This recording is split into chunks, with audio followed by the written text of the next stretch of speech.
Thank you so much. Hi, everyone. My name is Nellie Akalp, founder and CEO of CorpNet.com.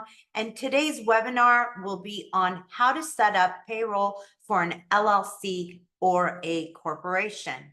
Without further ado, a little bit about myself. I am the founder and CEO of CorpNet. CorpNet is an online legal document filing service, and our mission is to assist you in providing you and your clients with the most comprehensive, cost-effective services when it comes to starting a business, running a business, growing a business, all the way down to closing a business entity, or if you're planning on keeping that business running, making sure that that business is in compliance throughout the term and lifetime of that business. I've been a veteran entrepreneur in the online legal document filing space since 1997. And as a result, my passion has always been to help small businesses and licensed professionals like yourself in helping get their businesses and their clients' businesses set up and running. And as a result, I have developed a very strong following within the CPA and small business community. And I've been honored as a small business influencer champion and have been named Woman Entrepreneur of the Year by NABO. You can also view a bunch of my publications on a monthly basis on a variety of different outlets, including Inc., Entrepreneur, Forbes, Accounting Today, Small Business Trends, and many other like-minded small business publications. So let's get into the meat of our webinar today, as there's a lot of stuff that we need to cover. My agenda is whether your clients are hiring their first employee or they're expanding their team, payroll setup involves more than just cutting a paycheck.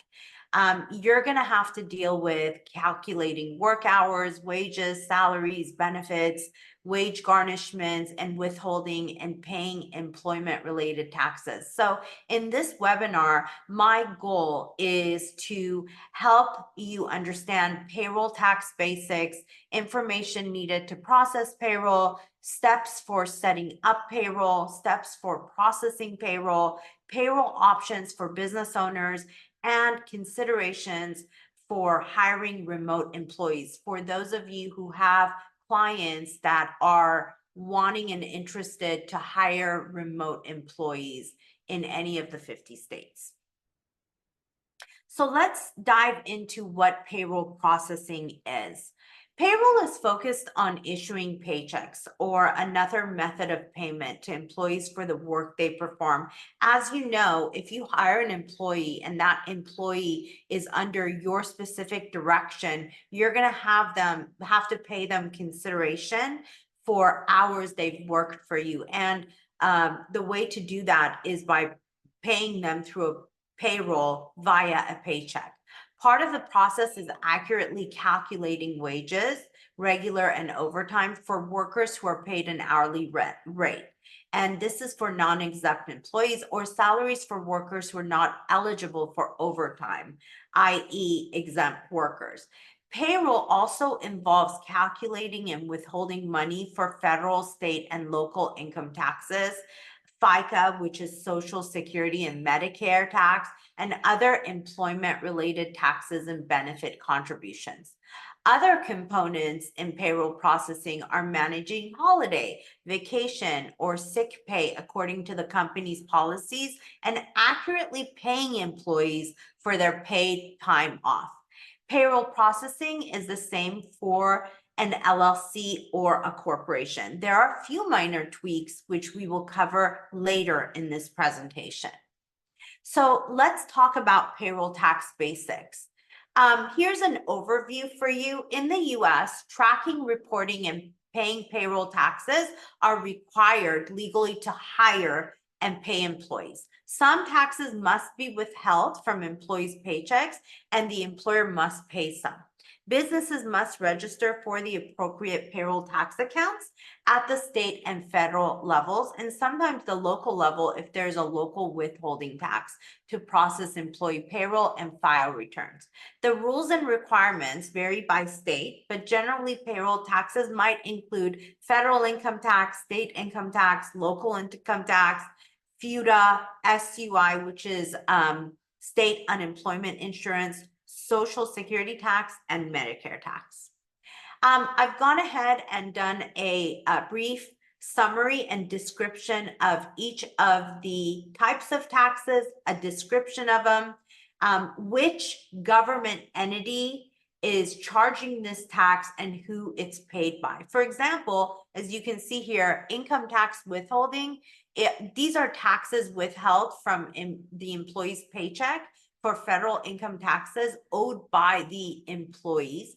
The amount is determined by the employee's W-4 form that they fill out when they start employment with that particular employer. And the tax has been charged by federal and state, and it's paid by the employee. Whereas, for example, the FICA tax, which is Social Security and Medicare taxes, also referred to as federal insurance. It's basically by the Federal Insurance Contributions Act, and it's called the FICA tax. That's what FICA stands for. And this tax is shared between the employee and the employer. It's basically mandated by the federal government, and it's paid by both the employer and employee. So you'll have these, you'll have a copy of this PowerPoint, which you can download, and you can review all these different taxes.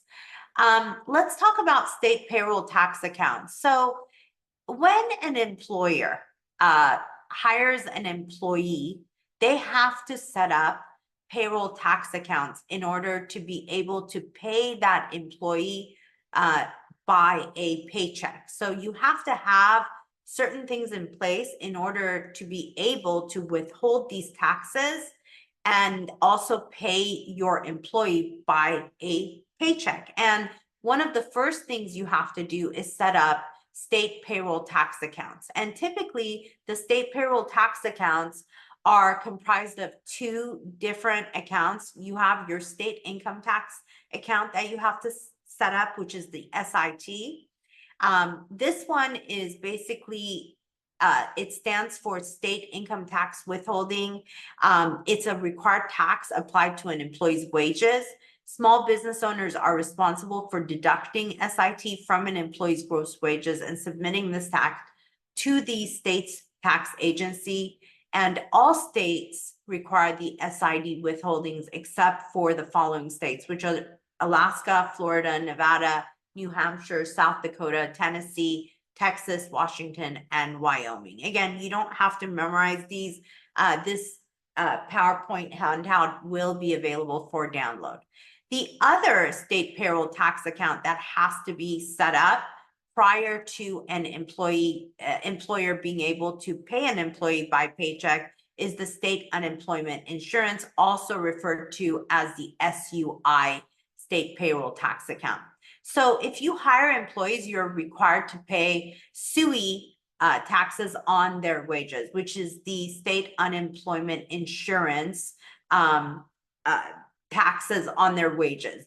The SUI program offers short-term unemployment benefits to eligible workers who are unemployed because they have lost or left their job. So the SUI eligibility and benefits are determined by that individual state's law. So I don't know if any of you are employers or plan on becoming an employer, but generally speaking, if you hire somebody and they're an employee of yours, you're going to have to, pay a portion for state unemployment insurance, and it goes into this account and it's held in there. And God forbid if that employee gets terminated or if they quit, they're going to probably apply for unemployment, and your state unemployment insurance tax account is what's going to pay for their unemployment wages until they get and secure another job.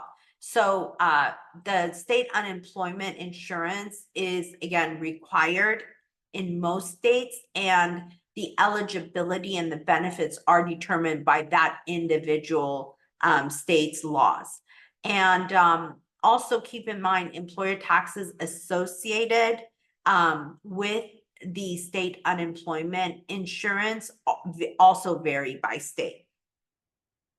Again, we've gone ahead and done a summary here so you can basically get an idea of the different states, you know, if the state unemployment insurance or the state income tax withholding accounts are required, and the employer rate and how often they're paid. So you can take a look here and acclimate yourself with the different states and laws associated with each state when it comes to the different payroll tax accounts required for each state.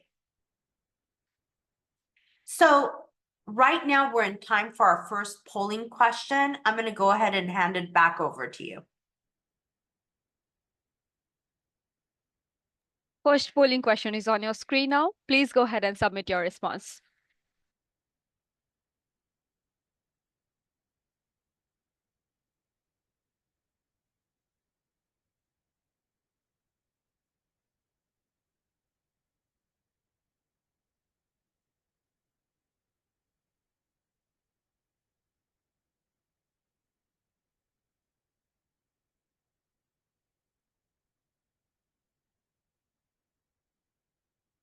Thank you for your responses, everyone. Nellie, you can continue with the session now. Thank you so much. So let's talk about what employers need in order for them to process payroll.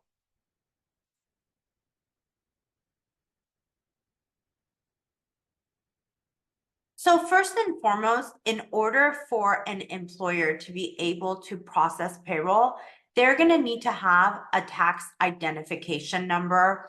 For those of you who don't know what a tax ID is, it's basically any business that hires employees has to have and obtain a federal tax ID number from the IRS. And what a tax ID number is, it's basically an employer identification number, also referred to as an EIN for short, or a 95 number. And generally speaking, this employer identification number is obtained when that employer first forms their business entity, albeit it be an LLC or a corporation.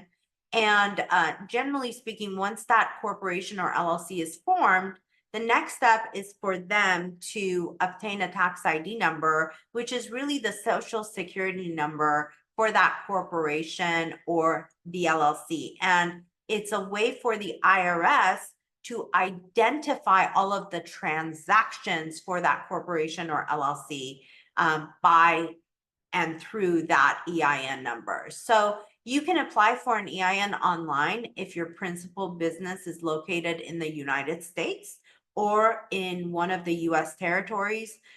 Generally speaking, the person applying online must have a valid taxpayer identification number, such as a social security, an ITIN, or an EIN. And the business must also obtain any required state or local tax ID numbers related to the jurisdictions where it will conduct payroll activities. Now, generally speaking, employee information and tax documents are required in order for an employer to be able to process payroll for any employee that they hire and to pay them through a paycheck. And generally speaking, when an employer hires an employee, there's certain documents that are required for that employer to obtain from that employee before they can process payroll for that employee and pay that employee with a paycheck. First and foremost, when an employer hires an employee, they're going to be required to have that employee fill out a Form W-4, which is the employee's withholding allowance certificate. employers must request employees to complete a W-4 form. The W-4 form collects personal information used for tax recording purposes. It also determines the federal income tax the employer should withhold from an employee's pay. Some states also have their own version of the W-4 form. In addition to that, the employer has to also require the employee to fill out a Form I-9, which is the Employment Eligibility Verification Form. This is basically a document that each new employee hired is really, provides verification that that employee being hired is authorized to work in the U.S. And this is applicable to whether that employee is a citizen or a non-citizen or a resident alien of the state. Also, the Form W-9, which is a request for taxpayer identification number and certification. So what this is businesses must request a completed W-9 form from individuals performing work on an independent contractor basis. So let's say the employee is not going to actually be under the employer's direction, and that employee is truly not an employee, is going to be an independent contractor, which means that you're hiring them to perform certain work, but you're going to pay them straight up without deducting any types of taxes, because they're kind of like a work for hire, whereby you're not going to be controlling how they perform the work. You're just requesting them to do the work, complete the work, and you're going to pay them straight, what they want to charge you without deducting any sort of taxes. In that case, you would be required to have that individual complete a W-9 form. And this is where the business must request a completed W-9 form from the individual performing work on an independent contractor basis, to whom, they're paid $600 or more during the tax year. So in this situation where the independent contractor is performing work for that particular employer, but they're basically performing work that is under $600, then you don't need to request the W-9. You would only request the W-9 if they're going to be paid $600 or more during any tax year. Also, the W-9 form collects personal information from contractors and freelancers and is used for reporting compensation to non-employee workers. I can't stress enough the importance and the distinction here. Form W-4 is for employees withholding allowance certificate. This is where you're dealing with an employment situation where the employee is actually working for an employer and is under their complete control and direction. Whereas the Form W-9 is where you're dealing with an independent contractor situation. So if this is still not clear for you, please go ahead and post your questions within the chat, and we'll be happy to clarify any of your questions. But remember, W-9 workers do not have taxes or other deductions withheld from their pay, and these workers have to report and pay all their tax obligations independently via their own tax returns. The employer is not deducting any taxes from whatever they're paying the independent contractor. Also, keep in mind, when we're talking about employee salary and wage information, employee payroll includes wages, salaries, overtime pay, paid time off compensation, tips, bonuses, tuition reimbursements, and commissions. So in order for you to process payroll, employers need to calculate and report employees' gross pay and net pay after deducting tax withholdings and benefit contributions. A lot of times I'm asked, Nellie, are there ways that we can, as an employer, have this handled by an outside resource to prevent any type of, problems from happening or to prevent any type of mistakes. And absolutely you can. We are actually partnered with several different payroll companies, Intuit, Gusto, Patriot. There's tons and tons of outside payroll processing companies that can process payroll for you as an employer for your employees.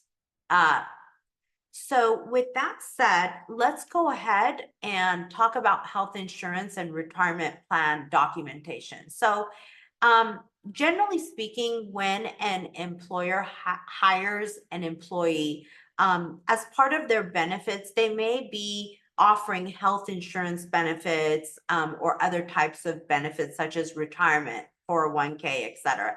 So they're typically documents that an employee has to fill out, and these documents verify the desired deductions and authorize the employer to withhold money from the employee's pay. For example, some of these documents examples include health insurance, such as a Section 125 plan document, an SEP plan, a simple IRA plan, which typically is Form 5304, or a 401k profit sharing plan. So lots of different types of plans, and these obviously vary according to what the employer wants to offer as part of their benefits package.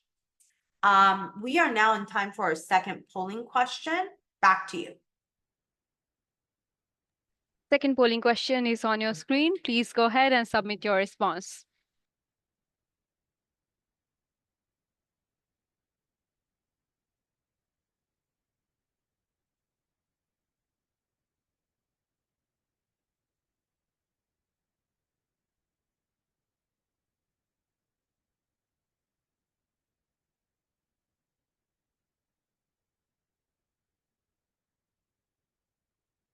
Thank you so much for your responses, everyone. Nellie, you can continue with the session.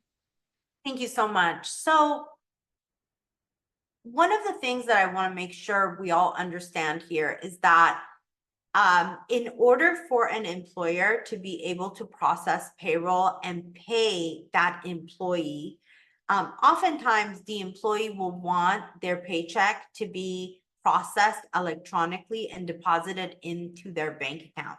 So another requirement that an employer must fulfill is employee bank information in order to accurately process payroll for that employee. So when that employee gets hired, typically the employer must obtain workers' banking information if they have, requested direct deposit pay into their bank account. And typically the information required that the employer should obtain from that employee is their bank name, their account type, their account number, bank routing number. And also some states may require that employees sign a consent form before their employer can deposit those funds into their bank account. So generally speaking, it's really highly recommended when employers are hiring an employee to have a package, which is called an onboarding package,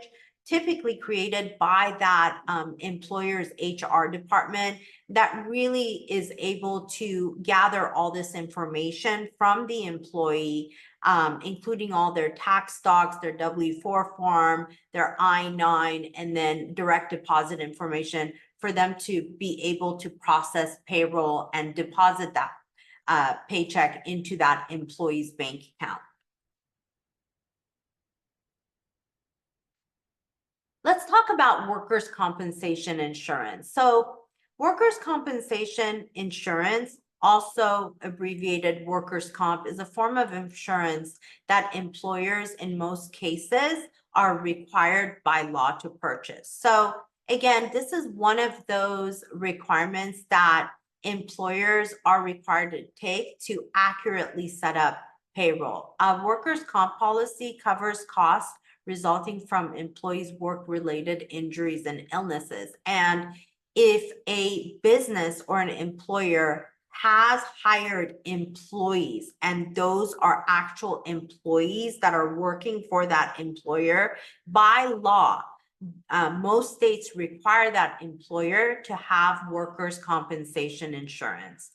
And typically, employees that collect workers' compensation benefits may not sue their employer for lost wages or injuries. So I want to make sure, you understand what we're talking about here is that if an employee, God forbid, gets injured and has a work-related injury or illness and collects workers' compensation benefits from that employer, they cannot sue that employer for lost wages or injuries. However, employees may be able to sue a business for things not covered by workers' compensation insurance. So, for example, let's say that employee gets injured and the workers' compensation insurance covers most of their doctor's bills and medical expenses. But for example, it doesn't cover the cost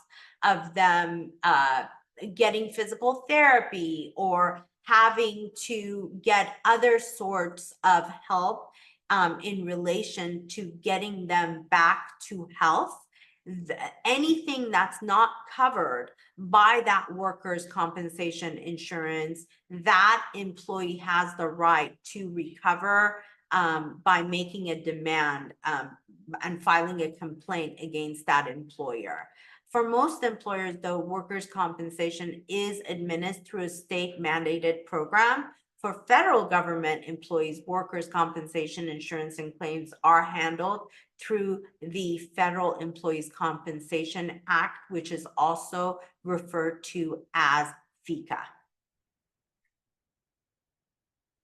So let's now go over the 10 steps for setting up payroll. Lots of steps involved here, but I'll promise you I'll try to make this as easily understandable and quick as possible. So the 10 steps for setting up payroll, first and foremost, we covered this already, is that employer has to have an EIN number, also referred to as a federal tax ID number.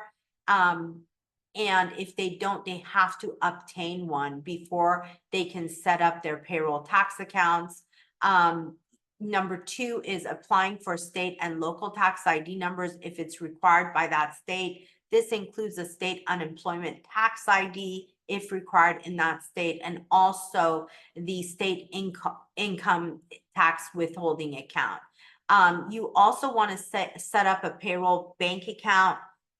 You want to decide on a payroll schedule. Common schedules include weekly, bi-weekly, semi-monthly, or monthly. Generally speaking, employers tend to opt for weekly or bi-weekly. Some states may require specific frequencies under different circumstances. Next step is that employer has to obtain a workers' compensation insurance policy, then determine what optional employee benefits that employer would like to offer and what portion of cost will be deducted from the employee's paycheck. So, for example, let's say the employer wants to offer health insurance or dental or vision. The employer has the option to basically pay outright for all of those costs, or the employer, as part of the employee's benefit package, may say, hey, I'll pay for the health insurance, yet you pay for the, vision and dental, or we can share 70-30 or 80-20. That employer has the right to set those benefits in their benefits policy package. Next is collecting employee information, as we've talked about here. Typically, this is done when the employee gets hired and during their onboarding process, whereby they, form and fill out the Form I-9 and the Form W-4. Generally speaking, what happens is when that employee, signs their offer letter, the employer will set up an onboarding meeting with that employee. And at that time, the employee is required to, present a copy of their driver's license, a copy of their social security insurance card. If they don't have one, maybe a copy of their passport, and verify that they are who they claim to be and that they are legally allowed to work in the US. Next step after that, which is step number 8, you want to classify your employees as to whether that employee is a independent contractor or truly an employee, and whether they're going to be an exempt employee or non-exempt employee. You want to choose a pay period, and then you want to either manually calculate your tax requirements per employee or hire an outside resource such as a payroll company to calculate these taxes for you, which obviously there's hundreds of thousands of payroll companies out there. Our preferred payroll companies are Intuit, Gusto, or Patriot tax software, which we use and endorse. Let's talk about 5 steps for processing payroll. So let's kind of review what we've done. I've gone over what payroll processing is. We've reviewed the 10 steps for an employer to set up payroll processing to be able to process payroll. Now we're going to be talking about the steps for actually processing payroll. So you have to, have the foundation in place before you can actually process payroll for any employee. So assuming, the employer has gone through those 10 steps, now we're at the juncture where, I want to educate you as to what are the steps for actually processing payroll. And before we start that, let's go ahead and get our third polling question set up. Third polling question is on your screen. Please go ahead and submit your response.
Thank you for your quick responses, everyone. Nellie, you can continue now. Thank you so much. So as we've discussed, we just covered all of the steps for any employer to set up payroll. Now we're going to talk about the steps for processing payroll. So there are basically 5 steps for processing payroll. Payroll for traditional employees consists of number 1, calculating payroll taxes and voluntary deductions. This includes gross pay, pre-tax deductions, tax deductions, other deductions, and then the net pay, which is the end result, which is what the employee actually receives as a paycheck from that employer. The second step is paying employees via paper checks or direct deposits. This typically includes, if that employee wants to get an actual physical check, then the employer, writes out or fills out a check, endorses it, and pays it to that employee. Alternatively, if that employer is set up with direct deposit, they can basically either on their own accord or through the payroll company that's processing their payroll, they can set up direct deposit for that employee to get paid directly into their bank account, the net pay that employee is going to expect. Third step is recording payroll transactions. Fourth is reporting taxes to state and federal authorities. Basically, what we're talking about here is employers must complete tax filings for federal tax withholdings to the IRS. They have to also report state tax withholdings to the state's Department of Revenue or other agencies in charge of state income and payroll taxes and local income tax withholding to the appropriate local tax authority. And last but not least, they have to remit payroll taxes to tax agencies and benefit providers. So what we're talking about here again is monies withheld from employees' pay must be sent to the appropriate tax authorities and providers of benefits, such as retirement plans and health insurance. Employers pay their federal payroll taxes online using the electronic federal tax payment system, which is the EFTPS. And there are also methods for paying state and local taxes.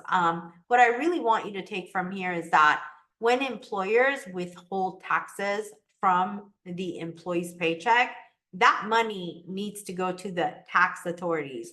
And you as the employer have to pay those taxes that you're withholding from the employee to the federal or state government. And generally speaking, the way you make these payments is by electronic federal tax payments system, which is also referred to as the EFTPS.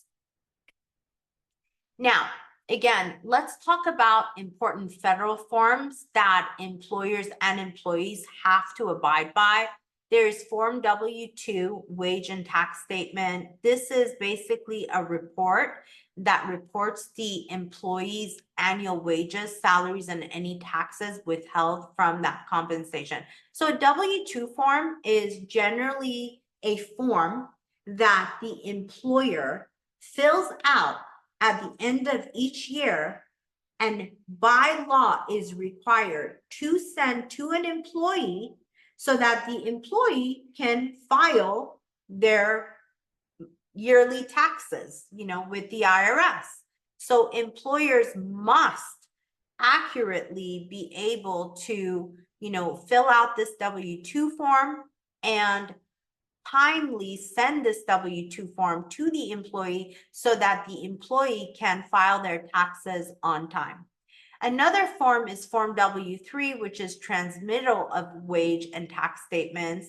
This form basically provides a summary of the annual compensation and deductions the employer reported to its employees via the W-2 form. Then we have the Form 940, which is employer's annual federal unemployment tax return. This reports the employer's annual FUTA tax liability. You have Form 941, which is the employer's quarterly federal tax return. This typically is used to report the income, Social Security, and Medicare taxes withheld from employees' pay and pay the employer's portion of Social Security and Medicare taxes, and it's filed quarterly. You also have Form 944, which is the employer's annual federal tax return. This is basically used by any business that will have an annual employment tax liability of $1,000 or less. Employers must contact the IRS by April 1st of that current year to request to file Form 944 instead of Form 944. So remember, Form 941 is the default. However, if a business will have an annual employment tax liability of $1,000 or less, then that employer must contact the IRS by April 1st of that current year to request from the IRS to file Form 944 instead, to file Form 944 instead of Form 941.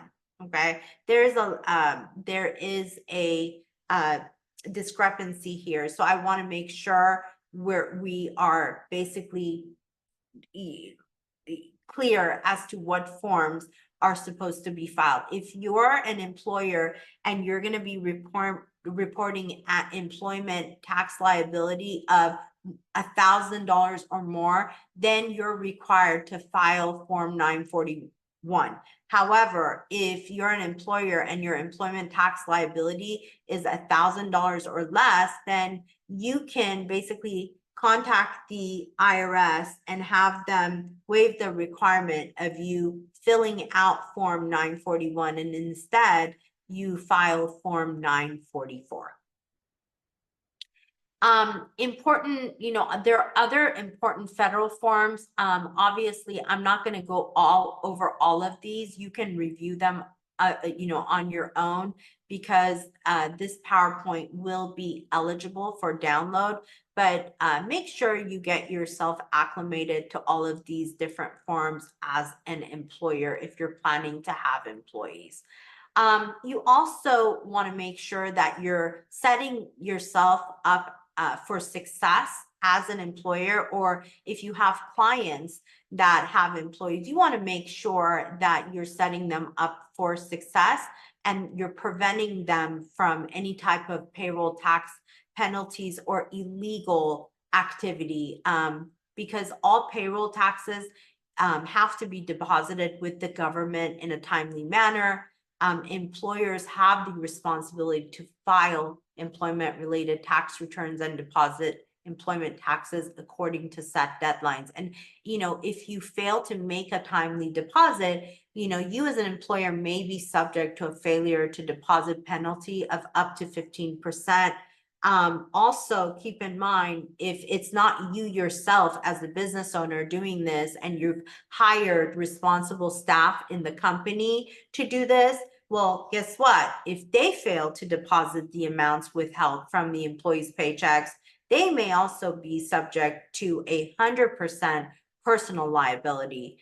So you want to protect them and make sure you guys are all aware of preventing any type of payroll mishap or any type of fraud or anything that's going to subject you or anyone working for you for any type of tax penalties. And keep in mind, this recovery penalty is triggered when a person with the authority to make payment decisions on behalf of that employer or business willfully fails to deposit those taxes. So there is a willful component here, and it has to be willful.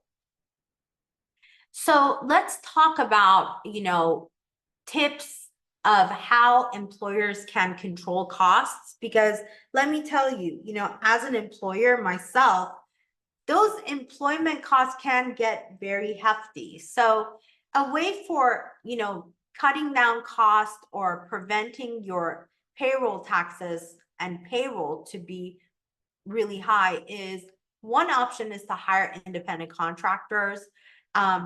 What this does is basically, as we talked about, independent contractors are not considered employees, and therefore you as the business, as the employer, you don't have to pay or match payroll taxes.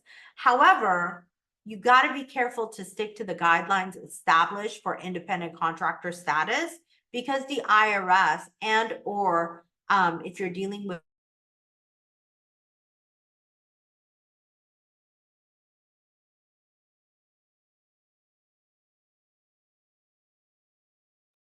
Hello, Nellie. We are unable to hear you.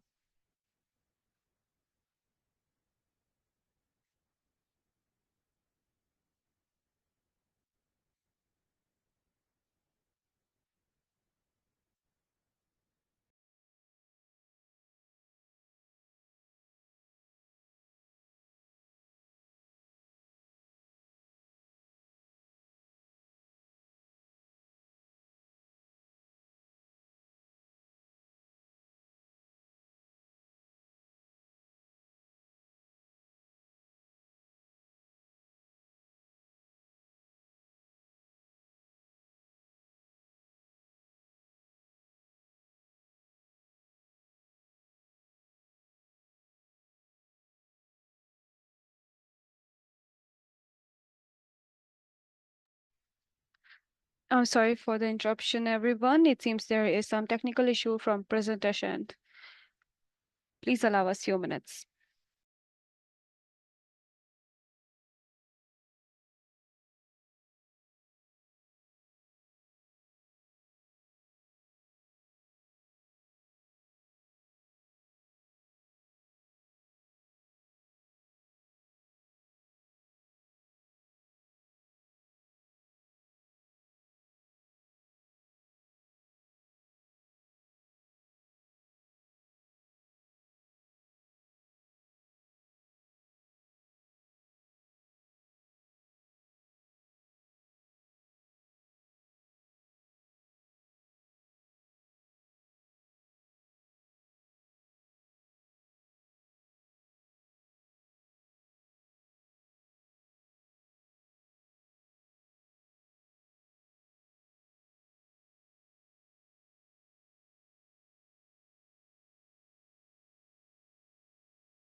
Rachel, we had a power outage and I just got back on.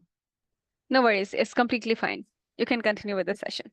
I am so sorry. We had a complete power outage here and it just came back on. So give me 1 second while I set myself up. It's just like the day from hell, I swear to God. Okay, please take your time. Okay, do you want, let me see, okay.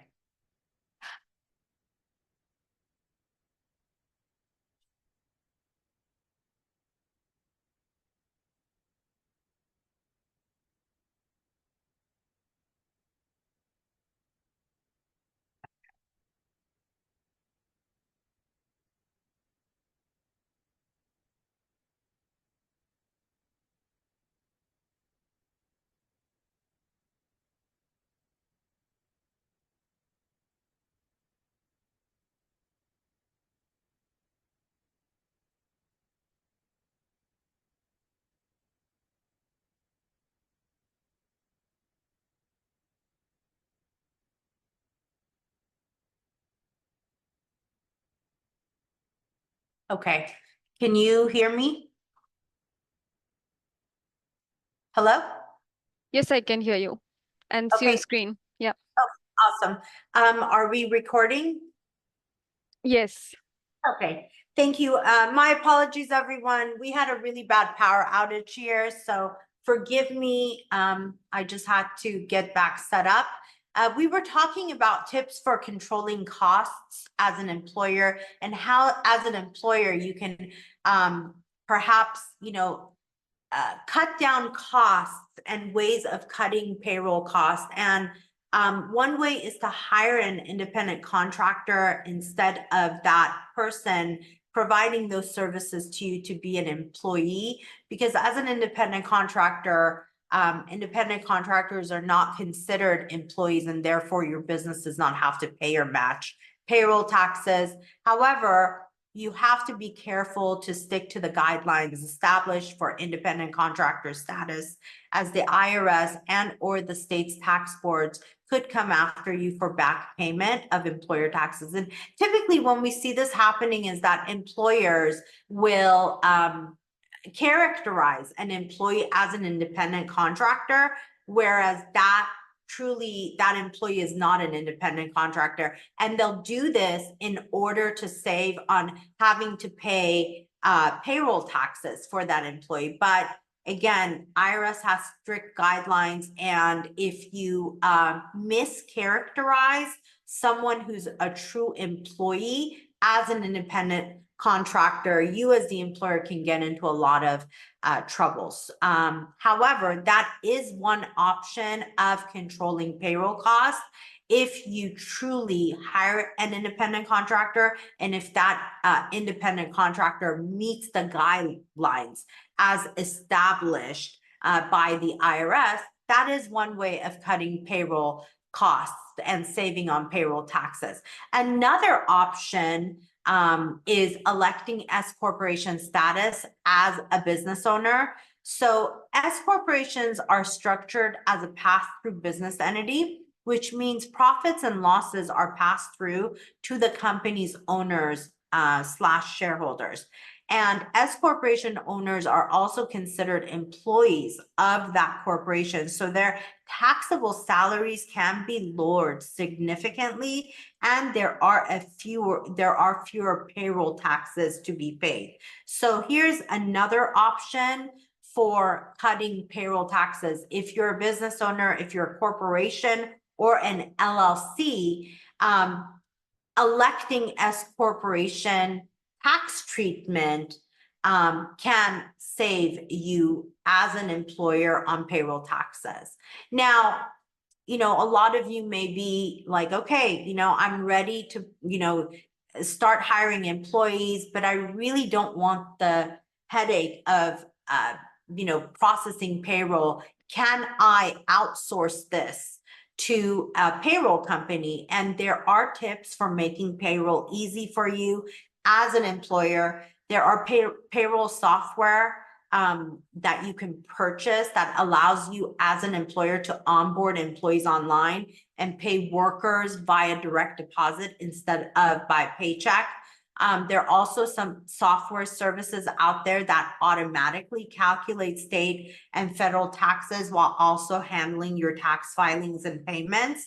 And generally speaking, these investments can easily be worth the cost and save you a lot of time and headache as an employer. The other option is there are quality payroll automation and processing providers out there. We tend to endorse Gusto Payroll, Intuit, or Patriot Tax software as the payroll processing companies that we generally endorse for our clients to use. And again, there is a slight minimal cost to outsourcing your payroll processing to a company such as Gusto or Intuit or Patriot.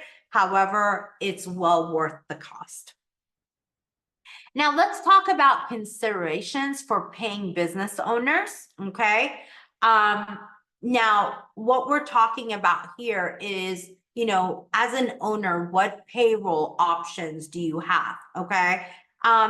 That really depends on the type of business entity that you've set up for your business. So, for example, if you're a single member LLC, multi-member LLC, if you're a corporation, and whether you're an S corporation, or if you're an LLC, whether you've elected S corporation tax treatment for that LLC. So this graph here shows the different types of payroll processing options a business owner has. For example, single member LLCs, there is, you know, you can have taxable distribution.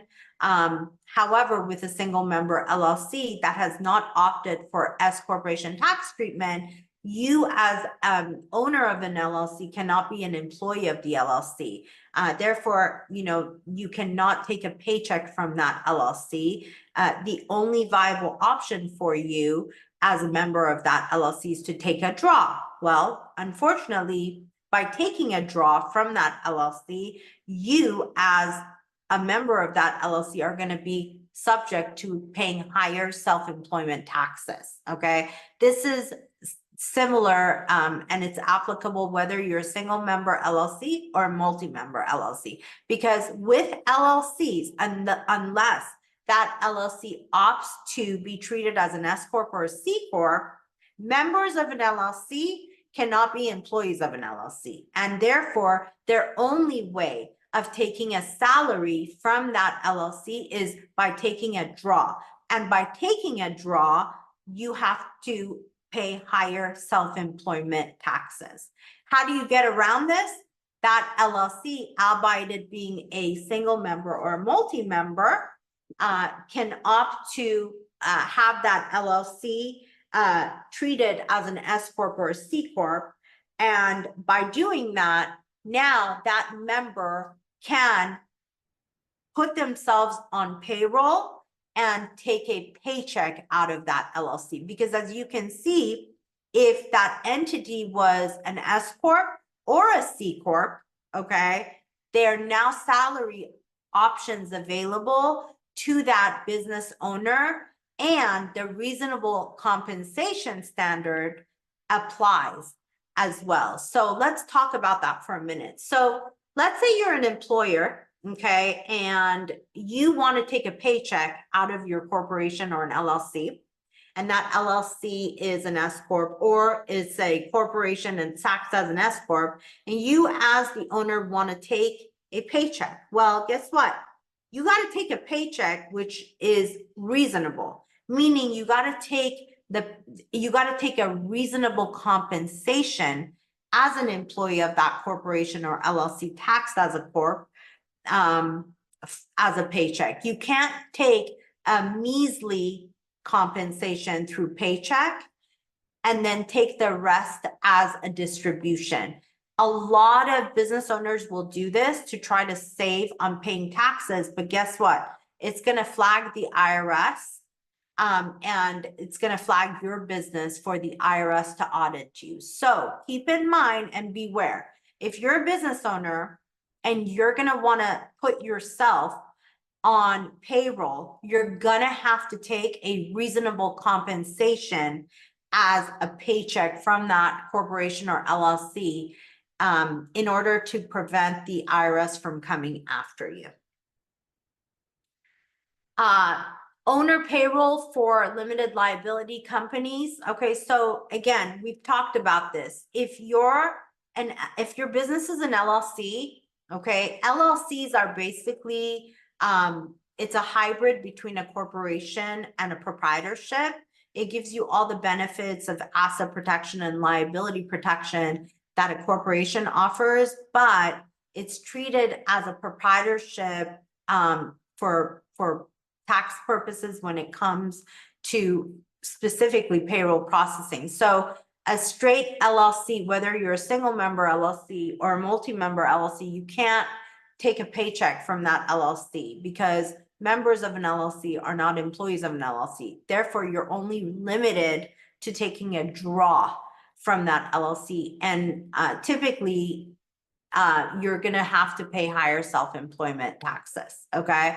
So way around this, as we've talked about, is for that LLC to opt to be taxed as a C Corp or an S Corp.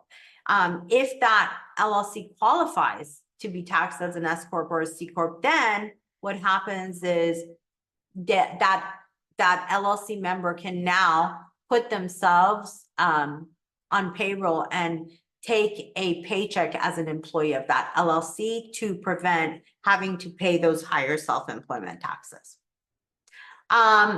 If, as an employer, you're an LLC, but you opt for S corporation status, again, you got to keep in mind that reasonable salary standard for shareholders, employees, but all the other steps are the same when it comes to payroll tax processing.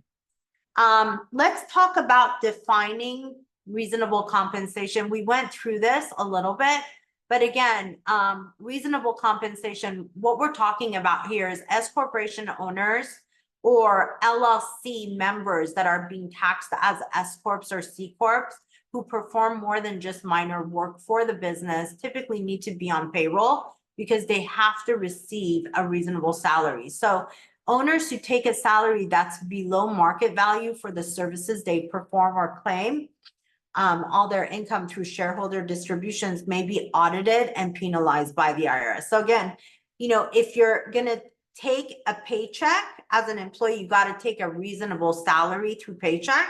You can't take a measly salary on paycheck and take the rest as a distribution because that's going to flag the IRS. So generally, the 60-40 rule is a simple approach here that helps S Corp owners determine a reasonable salary for themselves.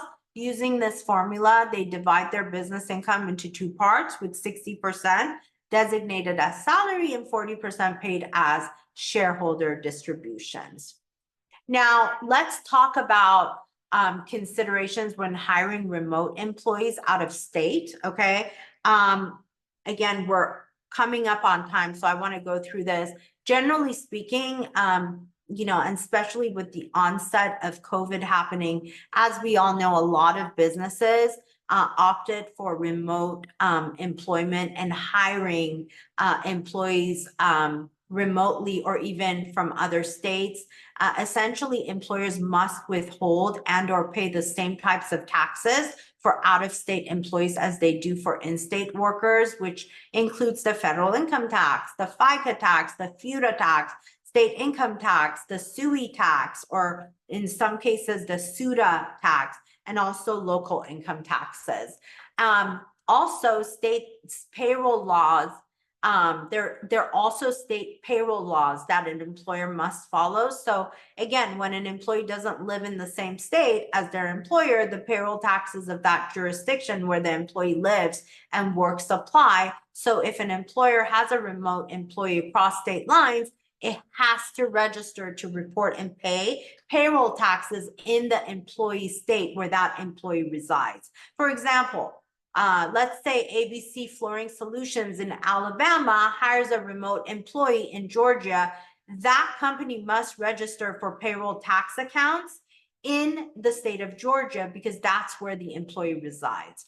Keep in mind that in addition to state employment taxes, some local governments may have payroll tax laws as well. So you got to check with that state's guidelines to make sure you as the business are in compliant with the payroll tax laws within the state that you're hiring that employee.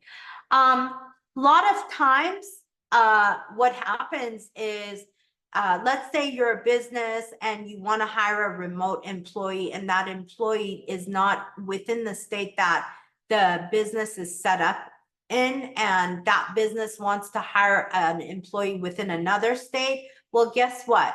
Besides registering for payroll taxes, that employer may also have to file for foreign qualification within the state where that remote employee lives and works. What do we talk about when we're talking about foreign qualification here is that business may be set up as a corporation or an LLC within their home state. Let's say it's California, okay?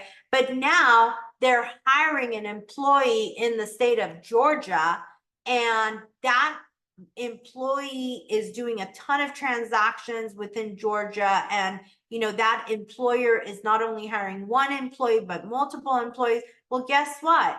They now may have connectivity and nexus within the state of Georgia, and hence Georgia may require them to foreign qualify as a foreign company within the state of Georgia to be in compliance.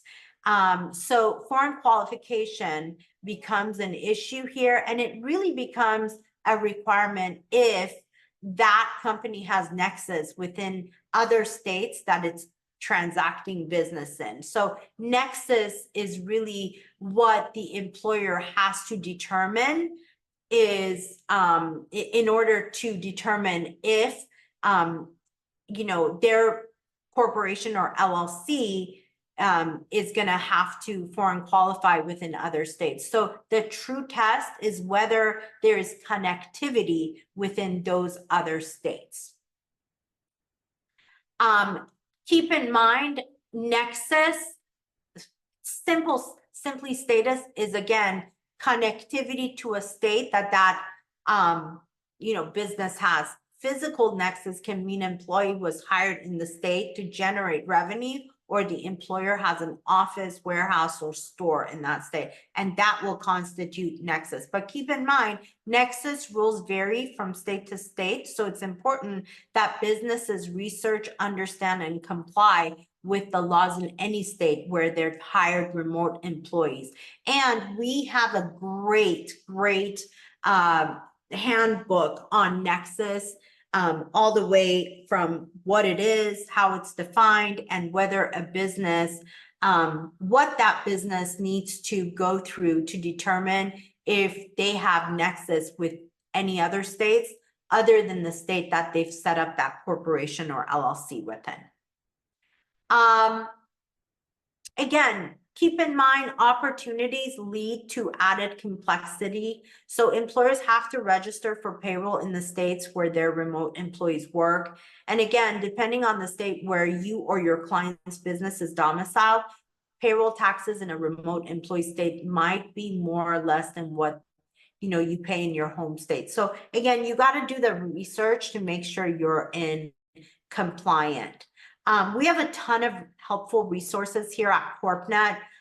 Basically, our resources are so, there's a plethora of them for you. So whether your clients are just simply wanting to check a name for availability, or they want to check and see if an LLC is better for their business or a corporation, we have interactive wizards. We have a compliance portal with monitoring and proactive alerts. We have a ton of resources at your fingertips that will help you assist your clients when it comes to starting a business, managing a business, running a business, keeping that business in compliant,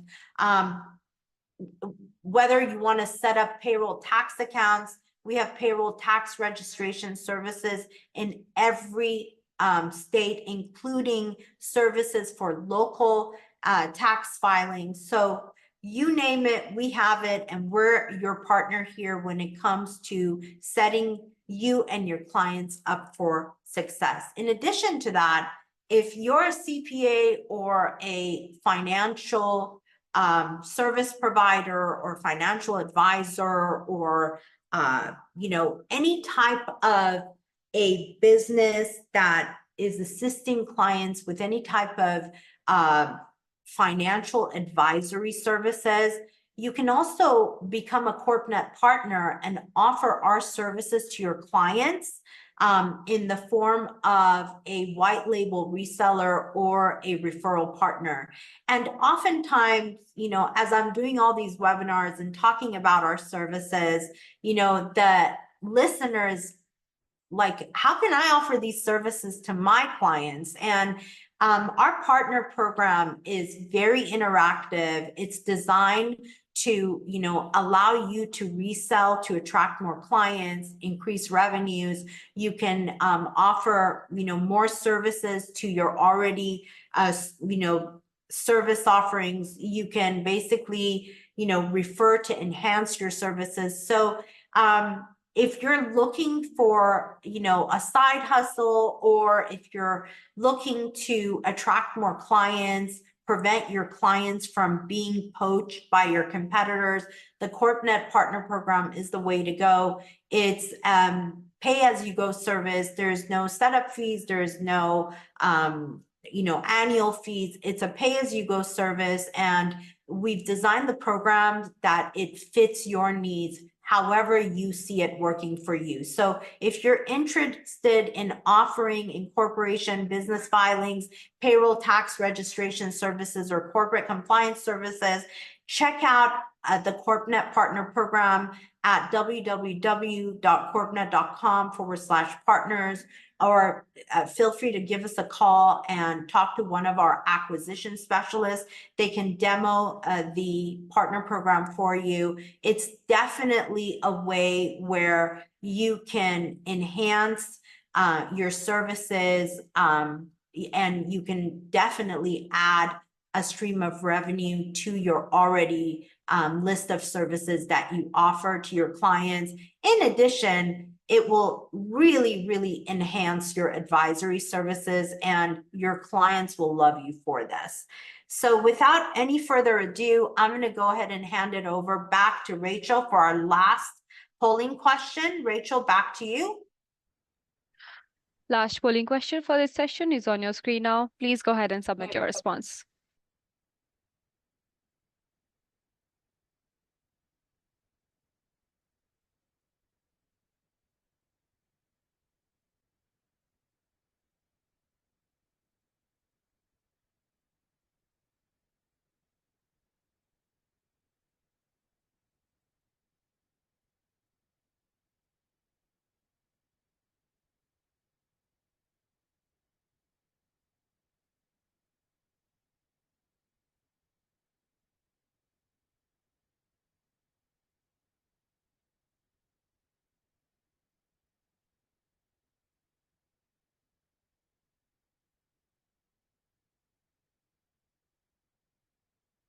Thank you so much for your responses, everyone.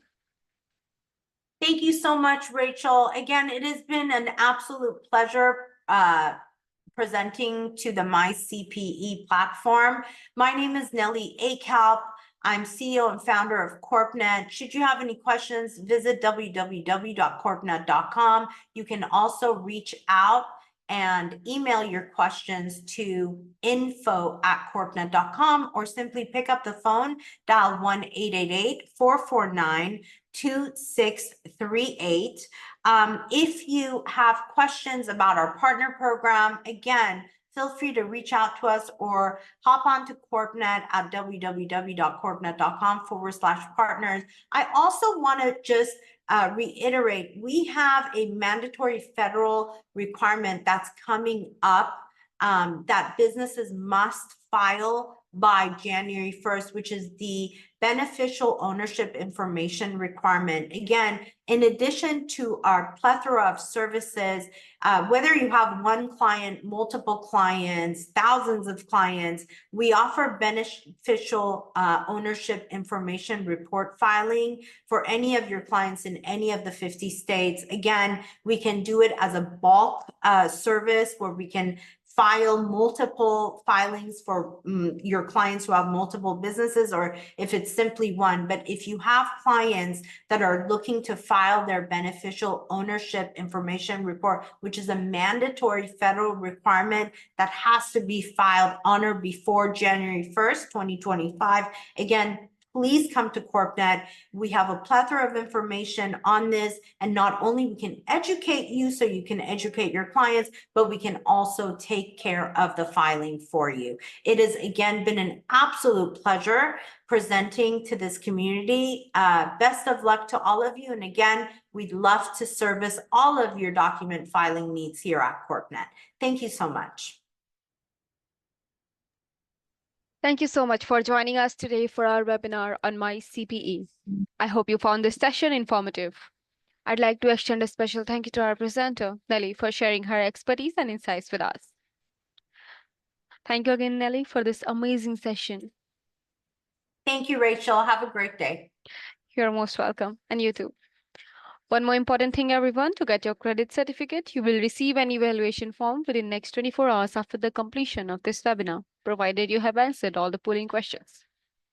If you have any further questions or need to view the recording, please feel free to email us at support@my-cpe.com. Once again, thank you so much for being such a wonderful audience. We appreciate your participation and hope you'll join us again for our future webinars. Take care of yourself and your loved ones.